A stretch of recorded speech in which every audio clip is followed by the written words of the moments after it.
Let's welcome in now Dan Perry, former regional chief for the Middle East and Europe at the Associated Press. Dan, welcome to National Report. You just heard from Netanyahu there. Why now are we seeing this increased sort of attack plans against Gaza?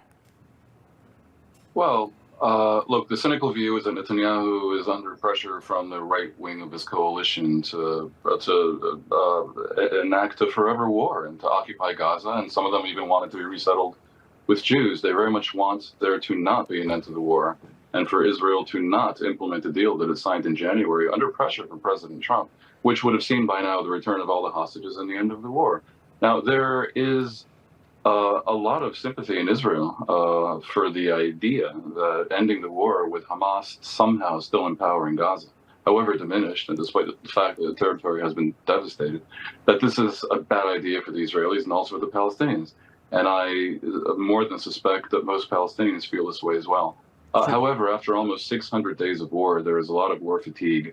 No doubt Gaza has been punished for whoever wants them to have been punished. And the Israeli public largely wants the deal that Israel is walking away from and has already, in effect, walked away from, that would have ended the war. The other part of this is that Israel wants to take over the humanitarian aid distribution process, which, if they are in that area, and again pushing those that reside in Gaza down to Rafah, that they would be able to do that, and it wouldn't be in control of Hamas. Do you see that as a net positive? There is a legitimate problem with Hamas having commandeered much of the aid that went in and using it for patronage, using it disproportionately to feed themselves, essentially. So it doesn't really reach the population, certainly doesn't reach the Israeli hostages. So that's a legitimate concern. The military has been quite consistent in not wanting to be in charge of the humanitarian aid distribution. This particular plan has been rejected by aid agencies in the UN, so nothing has worked well. I don't know if this will work better.